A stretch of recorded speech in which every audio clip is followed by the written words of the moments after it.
Donc,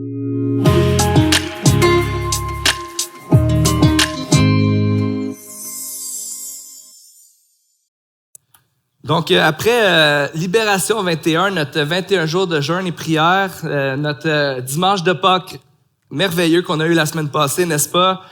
On reprend notre série dans le livre de 1 Jean qu'on a intitulé « Valider ». Et on veut se rappeler ce matin que la lettre de 1 Jean a été écrite pour rassurer les gens à qui Jean allait écrire, mais pour nous rassurer, nous aussi, par rapport à la foi chrétienne. Qu'est-ce qui fait de nous des chrétiens?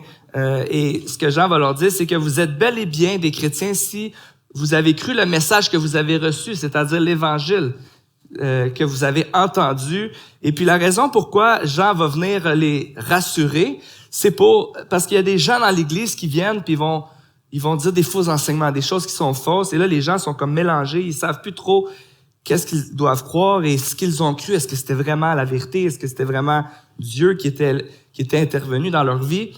Donc, tout ce qu'on entend dans cette lettre, tout ce qu'on lit ensemble, ce qu'on voit ensemble, ça a été écrit premièrement pour rassurer les gens. Soyez rassurés. Puis, une des choses qu'on a vues, puis c'est pour ça qu'on a appelé cette série-là « Valider », si vous vous souvenez, est-ce que tu as ton code de validation? Bien souvent, quand tu essaies de rentrer dans un compte à équivalent quelque part, qui est comme un peu sécurisé, ben on veut savoir si c'est toi. Et qu'est-ce qu'on va faire? Ben on va dire, va voir ton courriel, va voir tes textos, ton téléphone. Tu viens de recevoir un code de validation. Et quand tu rentres ce code-là, eh bien, tu peux rentrer dans ton compte parce que c'est toi. On a authentifié que c'était bel et bien toi. Et qu'est-ce qui fait qu'en tant que chrétien, on peut avoir cette validation-là? Être certain que ce qu'on croit, c'est vrai, que Jésus est vraiment intervenu dans notre vie et puis que on peut avoir cette assurance-là, que c'est pas à recommencer à tous les jours. Le code de validation, il sert pas à te faire recommencer. Au contraire, c'est un code qu'on te donne parce que c'est toi. Parce que tu es cette personne-là. Donc, parfois, on peut se questionner à savoir, peut-être même à douter de la foi. Est-ce que je suis vraiment un chrétien? Est-ce que j'en fais assez? Est-ce que Dieu est fier de moi? On peut se poser plein de questions comme ça. Et c'est là que Jean nous donne nos codes de validation. L'amour de ton prochain. Croire en Jésus, qui est mort à la croix pour te réconcilier avec Dieu, pour te donner une nouvelle vie. Il y a aussi l'Esprit qui te rassure et qui te rappelle constamment que tu es un enfant de Dieu. Et ces choses-là sont répétées à maintes reprises dans la lettre. Et c'est ce qu'on va voir ce matin. Parce que le message que Jean va nous dire, c'est rappelez-vous le message que vous avez entendu au commencement, que vous devez vous aimer les uns les autres. Et on a déjà regardé un peu plus tôt dans la lettre le même commandement, le même appel de Jean qui dit « Aimez-vous les uns les autres ». Mais ce commandement-là, cette fois-ci, il va en profondeur pour nous dire qu'est-ce que ça veut dire d'aimer notre prochain. En fait, qui est notre prochain? Qu'est-ce que ça veut dire d'aimer notre prochain? Et qu'est-ce que ça nous donne d'aimer notre prochain? Mais je sais que parfois, quand on lit notre Bible et qu'on a ces commandements, ces instructions-là qui nous sont données, une des choses que ça peut créer en nous, même que et c'est pour ça, je suis revenu sur le thème de valider, même si parfois on lit des passages et que ça devrait nous rassurer, eh bien, qu'est-ce que ça va faire? C'est que ça va venir nous, peut-être, accuser notre conscience. Aime ton prochain. Peut-être que à l'intérieur de toi, tu entends juste cette phrase-là, puis tu te souviens de la chicane que tu as eue avec telle personne il n'y a pas si longtemps. Tu te souviens de la personne que tu as jugée dans ton cœur parce qu'elle a dit quelque chose que tu n'étais pas d'accord. Et là, notre conscience va nous accuser. Et si on est honnête, quand on lit notre Bible, on lit des choses comme ça, puis vraiment, Jean, c'est ce qu'il fait ici. Il va dire, aimez votre prochain, puis je vais vous dire à quoi ça ressemble d'aimer votre prochain. Si tu aimes ton prochain, tu vas être prêt à mourir pour cette personne-là. Si tu aimes ton prochain, tu vas être prêt à donner ce que tu as parce qu'elle en a besoin. Si tu aimes ton prochain, tu vas en faire. C'est comme, là, tu te dis, OK, si j'aime mon prochain, là, tu es en train de dire, OK, mais ce que Jean est en train de dire ici, c'est, si tu aimes ton prochain, tu vas être parfait dans tes relations avec les autres. Et puis la Bible nous dit ça, mais en même temps, on est tous conscients, et on serait tous d'accord ici ce matin, qu'il n'y a personne ici qui a jamais été capable d'aimer son prochain de cette façon-là, parfaitement. Jean nous parle de la profondeur de cet amour-là. Et si il nous dit que cet amour-là, elle est possible, eh bien, c'est sûr qu'on veut la rechercher, on veut la poursuivre. Mais on veut aussi être réaliste, que c'est pas par nos propres forces qu'on peut y arriver. Et même ce qu'il va nous dire, c'est que c'est même pas en mesurant à quel point tu es bon là-dedans que tu vas pouvoir être validé comme enfant de Dieu. C'est pas ça qui te valide. Il y a un pasteur qui a dit, si nous ouvrons nos cœurs à la pleine puissance de ces paroles, c'est-à-dire aime ton prochain comme toi-même, sois prêt à mourir pour ton prochain, sois prêt à donner de ce que tu as à ceux qui en ont besoin. Si on ouvre nos cœurs à la pleine puissance de ces paroles, elles nous ébranlent. Car tous, sans exception, ont manqué à l'amour parfait que Jésus-Christ nous a révélé. Donc oui, on veut le mettre en application. Mais si on a l'impression en même temps que c'est impossible d'aimer de cette façon-là à tout moment dans notre vie, ou même qu'on peut se poser la question, mais qui sont les chrétiens, les vrais chrétiens? C'est pas moi, ça. Mais en fait, les vrais chrétiens, c'est ceux qui ont mis leur confiance et qui ont cru dans celui qui est venu sur cette terre et qui nous a aimés parfaitement. Et l'amour qu'on a reçu de Jésus, c'est cet amour-là qui nous permet d'aider notre prochain. Et c'est ce qu'on va voir ce matin. Jésus est venu nous aimer parfaitement jusqu'à mourir sur une croix pour nous réconcilier avec Dieu. L'exhortation de nous aimer les uns les autres, c'est un commandement, c'est un encouragement, c'est aussi une consolation. C'est pas juste quelque chose à faire qu'on a besoin d'être stressé parce qu'on a de la difficulté à le faire. Au contraire, Jean va utiliser ça pour nous montrer. On n'est peut-être pas arrivé, on n'est peut-être pas parfait, mais ce désir-là dans notre cœur qui grandit, nos relations qui grandissent, notre désir d'être insatisfait avec là où sont nos relations, tout ça, c'est un encouragement qui témoigne à notre cœur que Jésus est vraiment dans notre vie puis qu'il est en train de faire quelque chose en nous, qui a réellement fait de nous ses enfants. Donc, notre amour pour les autres nous donne de l'assurance dans notre relation avec Dieu. Aimer les autres, c'est un amour qui rassure, qui nous rassure. Aimer, c'est d'être dans la volonté de Dieu. Et pour regarder ça ensemble ce matin, on va regarder dans 1 Jean, on va commencer au chapitre 3, les versets 11 à 15 pour débuter.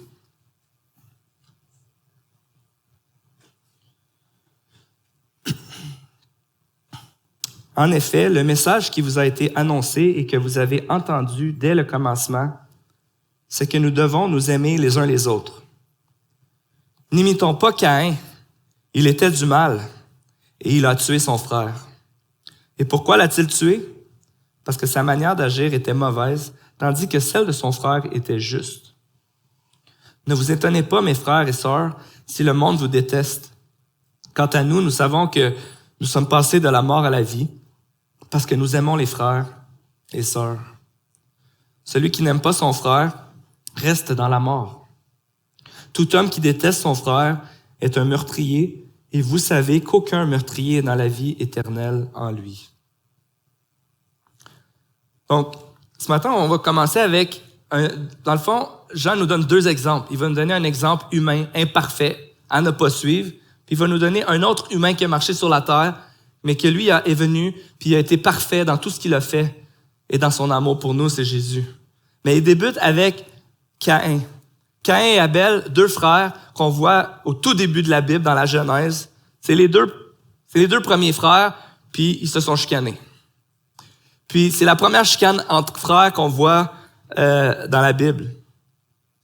Puis, ce qu'on sait de ces frères-là, c'est qu'il y en a un qui était cultivateur, cultivait des légumes, des fruits, tout ça, cultivait la terre, et l'autre était un berger qui avait des troupeaux de brebis.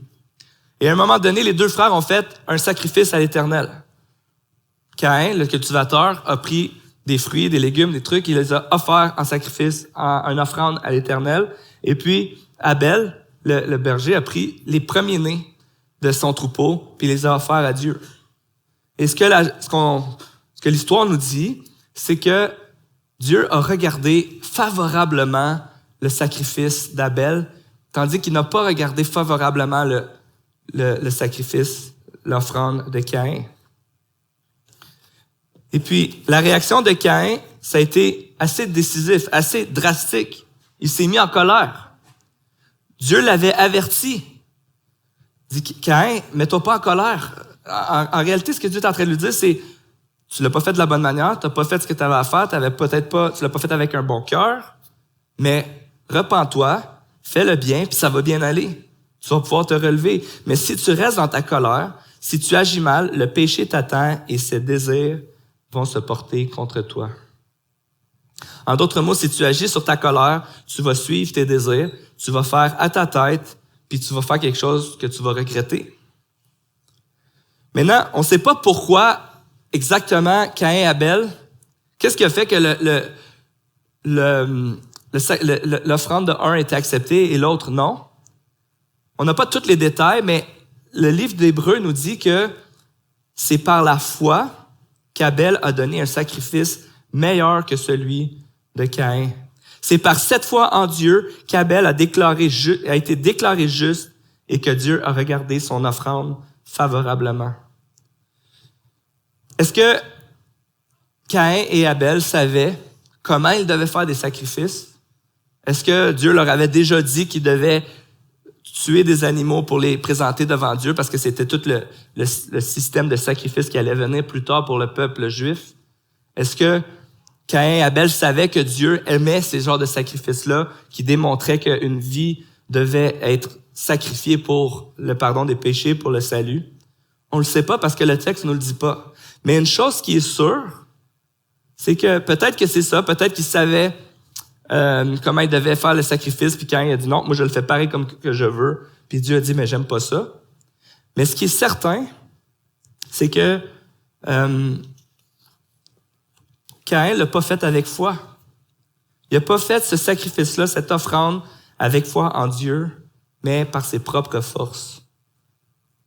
En utilisant ses propres moyens, et Dieu lui a dit non, ce n'est pas ce que je veux. Et en réalité, il y a toujours deux façons de répondre à Dieu dans nos vies. D'abord, c'est par la foi. Quand on croit que Dieu est le créateur de toutes choses, celui qui nous a fait, celui qui est notre maître, qui est notre roi, puis qu'aujourd'hui, on peut dire que c'est lui qui a envoyé son fils Jésus mourir à la croix pour nous, pour qu'on puisse avoir la vie en lui.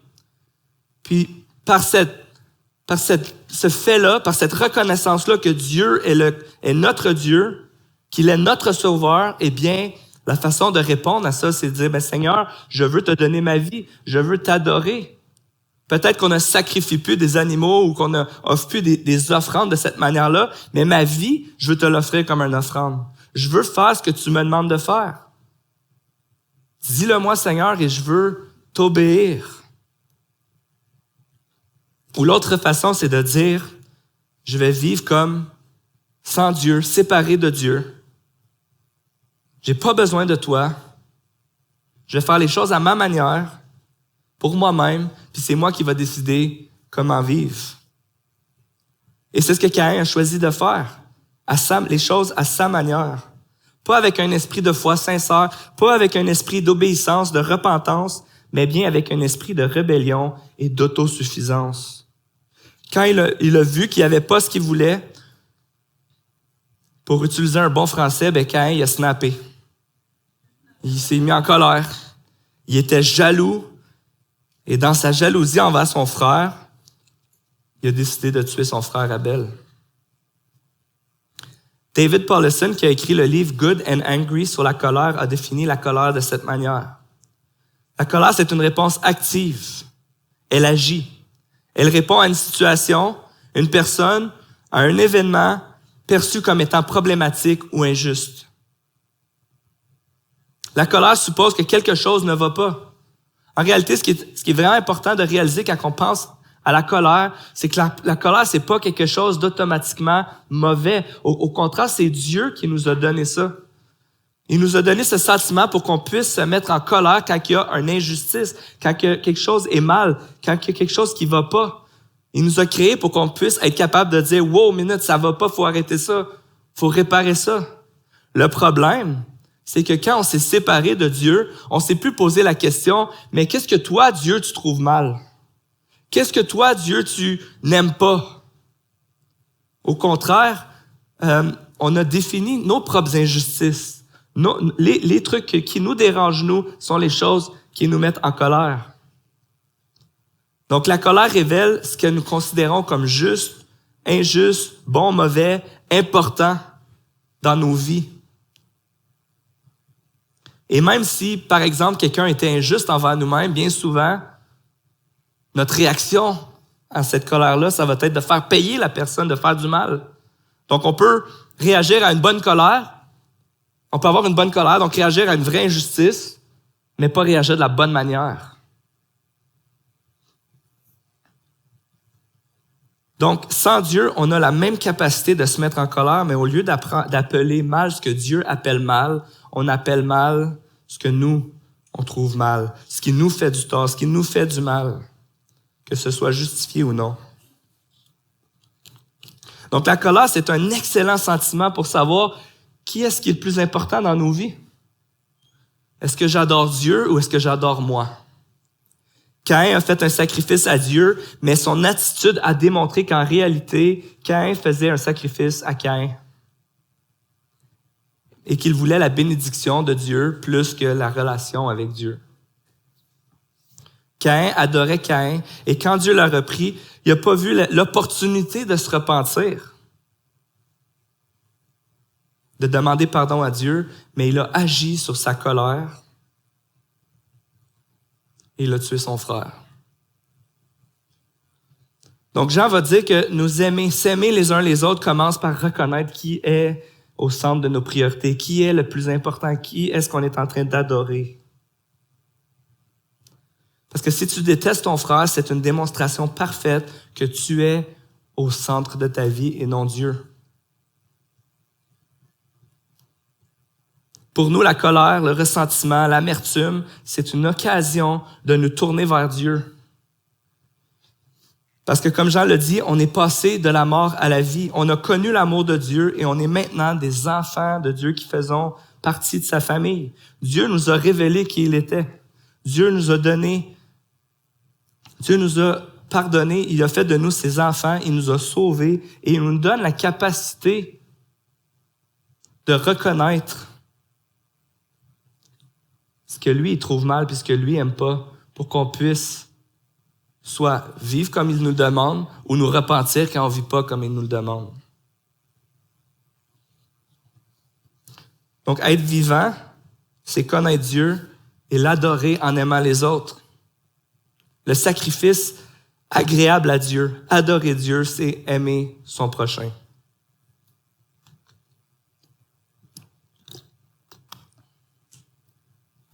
On sait qu'on est passé de la mort à la vie parce que Jésus nous a donné une nouvelle vie. Et Jésus fait de nous des êtres remplis d'amour. Comment?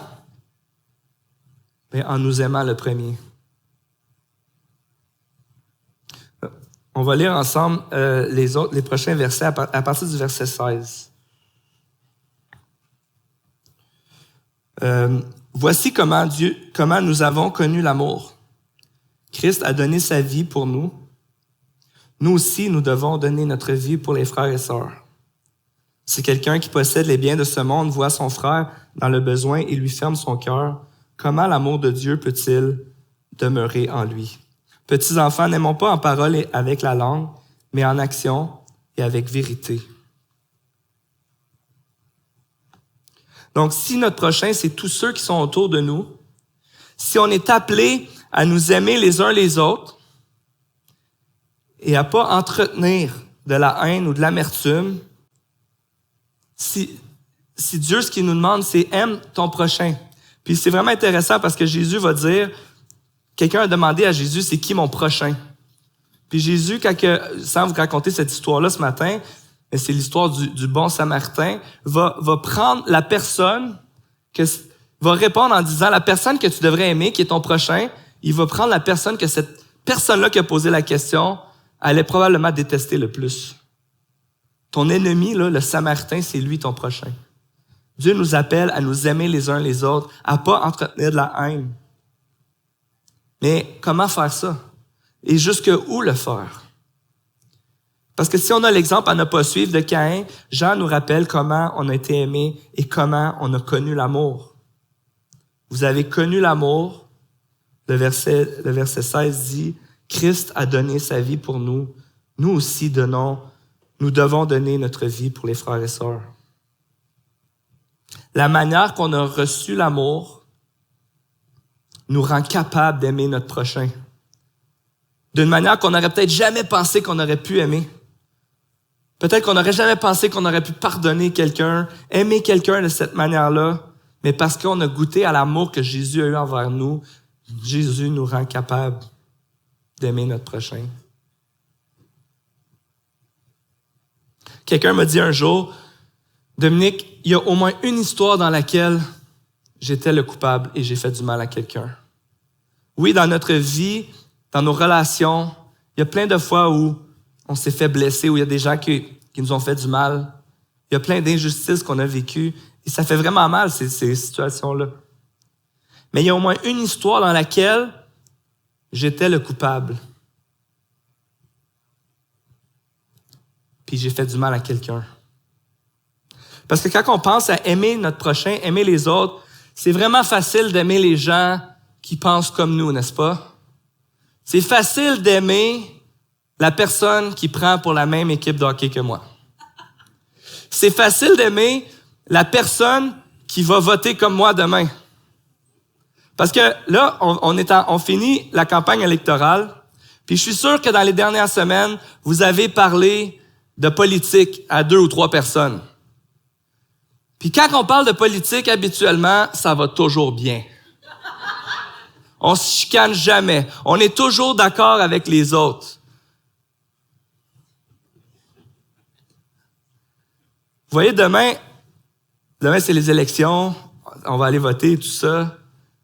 Mais ce que Jésus nous demande, ce que Jésus est en train de dire, c'est que, oui, il y a des gens que c'est facile à aimer, c'est facile d'aimer les gens qui pensent comme nous, qui ont les mêmes opinions que nous, les gens qui nous ont jamais blessés, les gens qui nous ont jamais fait du tort, les gens qui ont les mêmes convictions que nous.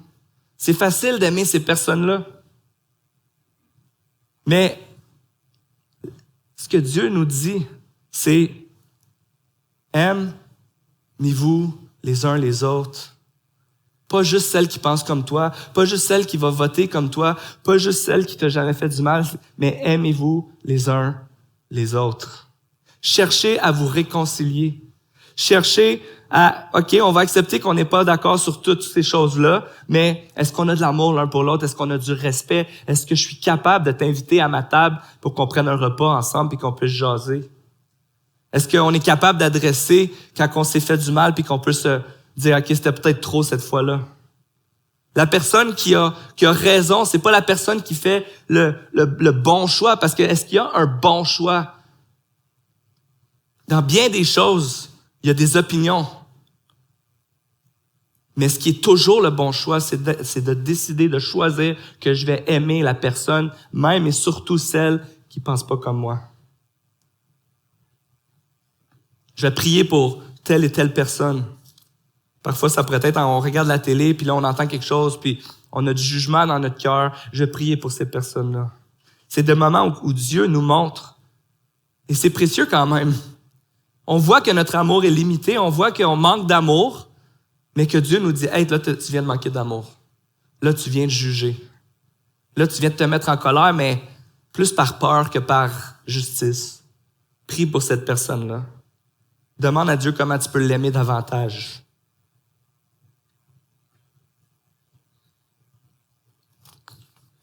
Parce qu'il y a au moins une histoire où on était le coupable et on a fait subir une injustice, où c'était notre faute à nous.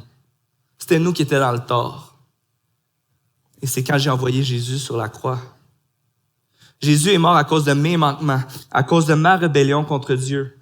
Parce que comme Caïn, mon cœur était porté vers moi et mes désirs.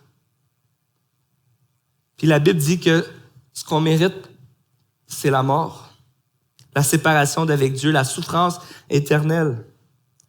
Mais Jésus est allé sur la croix. Il a accepté d'aller sur la croix à ma place pour que je puisse être réconcilié avec lui. C'était de ma faute, c'était moi le coupable, mais lui a accepté de ne pas regarder ça puis d'y aller pour que moi je puisse reconnaître que j'ai besoin de Dieu, pour que je puisse me réconcilier avec lui et vivre en paix avec lui pour toujours. Et quand je pense à mes relations, c'est en pensant à cette histoire que je veux considérer toutes mes relations. C'est en pensant à cette histoire où j'étais le fautif, puis que quelqu'un, un innocent qui est venu à ma place pour porter la condamnation, pour porter le résultat de mes péchés, pour prendre ma conséquence, pour qu'on puisse être en relation un avec l'autre et pour que je puisse vivre avec lui pour toujours. Quand je pense à mes relations, souvent ça va être « Ah, c'est de sa faute. Ah, il a dit ça, elle a dit ça. » Non, je veux réfléchir premièrement. OK, mais dans l'histoire où c'était toi le coupable, comment est-ce que Jésus a agi envers toi? Parce que c'est comme ça, je veux que tu puisses agir envers les autres. Et c'est de cette manière-là qu'on peut se sacrifier pour les autres. C'est de cette manière-là qu'on peut, et comme Jean dit, être prêt à vous sacrifier les uns pour les autres, mais à tout le moins être prêt à donner de vos biens à ceux qui en manquent. Être prêt à aimer en parole et en action. De dire, c'est beau de dire je t'aime, mais si je t'aime, puis je te vois que tu as faim, puis je te donne pas à manger, je suis en train de te dire que je t'aime pas, en fait. Nos actions parlent plus fort que nos paroles. On veut aimer en action et en vérité. Puis ça, c'est toujours les deux ensemble. Et c'est ce qui est difficile parfois. Parce que quand on parle d'opinions différentes, ou même des fois de ce que je crois par rapport à la parole de Dieu, que j'interagis avec quelqu'un qui croit pas ça pas en tout, puis que là, je dis, OK, Dieu m'appelle à dire la vérité, mais dans l'amour, dans la douceur, par amour pour cette personne-là, dans le but de la gagner. Puis si cette personne-là a faim, si cette personne-là est dans le besoin, je suis appelé à prendre soin d'elle. Avoir un cœur qui désire voir cette personne-là connaître Jésus.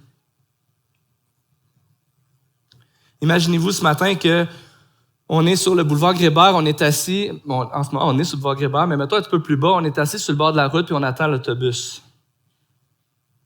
À un moment donné, on est assis là, puis on regarde, puis il y a quelqu'un qui traverse la rue, puis malheureusement, il y a un accident, cette personne-là, elle se fait frapper.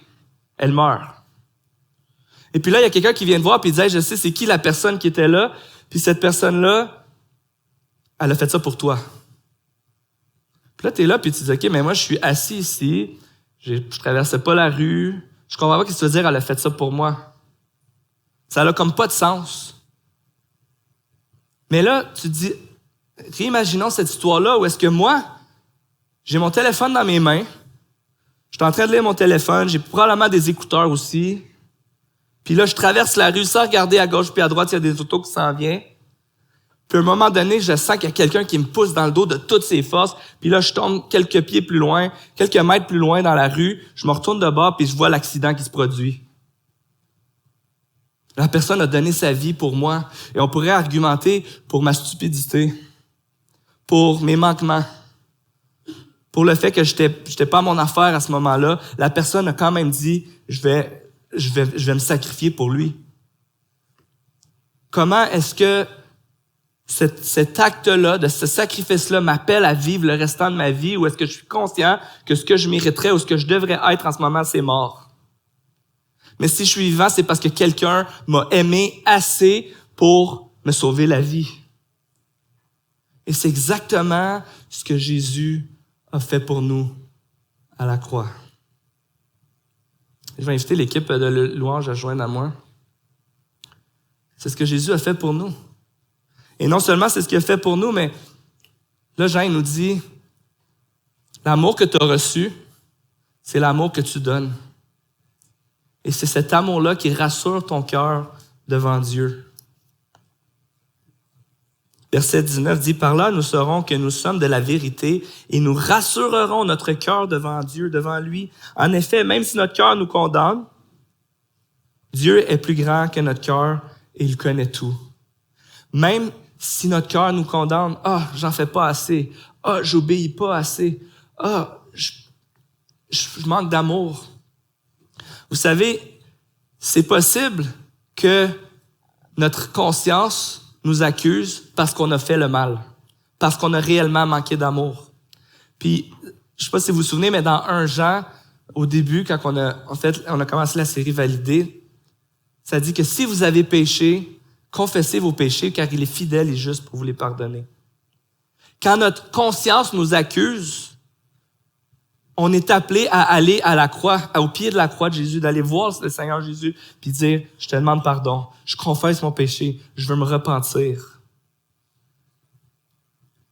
Mais peut-être que c'est aussi parce que si tu t'imagines que tu vas toujours être capable, puis que tu bases ta spiritualité sur tes efforts, sur tes actions, tu vas jamais arriver à être satisfait. Ça va jamais être assez. Mais par contre, celui qui te connaît, c'est celui qui est mort pour toi. C'est celui qui a aimé parfaitement. C'est lui qui te dit, puis on peut le lire ici au verset 24. Celui qui garde ses commandements demeure en Dieu et Dieu demeure en lui, et nous reconnaissons qu'il demeure en nous à l'Esprit qu'il nous a donné. L'Esprit qui est en nous, qui nous rappelle que cet amour-là, on l'a reçu. Dieu nous connaît parfaitement. Il sait qui on est. Il sait ce qu'on a fait. Mais il sait que si on est ses enfants, c'est pas à cause de tout ce qu'on a fait, mais c'est à cause de ce que lui a fait pour nous. Vous êtes passés de la mort à la vie. Pourquoi? Parce que Jésus est mort pour vous. Et devant, c'est votre conscience qui vous accuse. Vous avez soit besoin de demander pardon à Dieu, ou soit vous dire, « Ah non, c'est vrai, je suis pas chrétien à cause de toutes mes actions. Je suis chrétien parce que Jésus m'a sauvé. Et grâce à lui, je peux voir que je grandis. Je peux voir que je grandis dans mon amour. Je peux voir que je suis insatisfait dans mes relations puis que je veux que ça soit meilleur. Puis je peux voir que quand je me mets en colère ou quand il y a de l'amertume, je suis pas bien puis je veux te demander pardon. Il y a de l'amour qui grandit en nous à cause de ce que Jésus a fait. Donc, comme enfant de Dieu, faut pas tout d'abord regarder à nos actions, mais faut toujours regarder à l'action de Dieu, envers nous, puis de voir les effets dans notre vie. Puis de pas faire comme Caïn, si Dieu nous convainc qu'on a fait le mal, de pas juste dire non, je continue à faire ce que je veux. Au contraire, on veut se repentir pour pouvoir vivre comme Dieu nous appelle à vivre. Donc cet amour qu'on a les uns pour les autres, c'est cet amour qui nous rassure qu'on est ses enfants, qui nous rassure qu'il est mort pour nous et qu'on grandit. Soyons rassurés par cet amour qui nous donne la paix avec Dieu, qui nous donne cette intimité avec Dieu. Et même que plus on est conscient de cet amour et plus on grandit dans son amour, plus on réalise qu'il est avec nous. Et même, ici on lit au verset 22, je vais terminer avec ça, mais quoi que nous demandions, nous le recevrons de lui parce que nous gardons ses commandements et faisons ce qui lui est agréable. Plus on grandit dans notre relation avec Dieu, ça paraît même dans les prières qu'on va faire. Parce que c'est plus juste comme Caïn qui dit « Moi, je veux ta bénédiction, Dieu. » Puis c'est bien de vouloir la bénédiction de Dieu.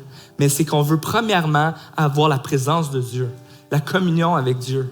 Un Dieu qui est avec nous, qui nous accompagne.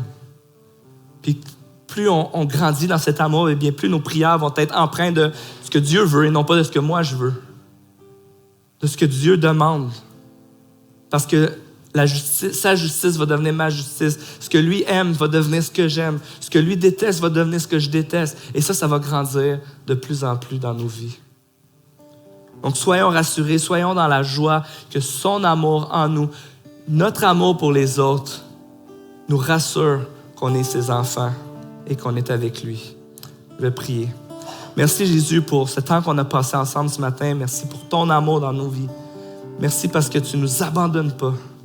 Merci parce que ton sacrifice à la croix continue à avoir un effet dans nos vies aujourd'hui, dans la vie de ceux qui te rencontrent.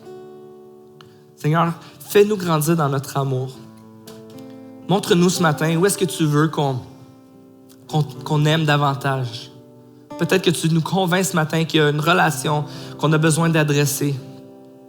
Peut-être que tu nous convaincs ce matin qu'il y a une personne dans le besoin qu'on connaît, qui a besoin d'aide. Je te prie, Seigneur, qu'on puisse aimer comme tu nous as aimés. qu'on puisse être motivé par ton amour envers nous pour pouvoir aimer les autres comme tu nous as aimés. Merci Seigneur d'être avec nous. Et merci de ne pas nous laisser à nous-mêmes, mais de nous accompagner dans tout ça. C'est dans ton nom qu'on te prie, Jésus. Amen.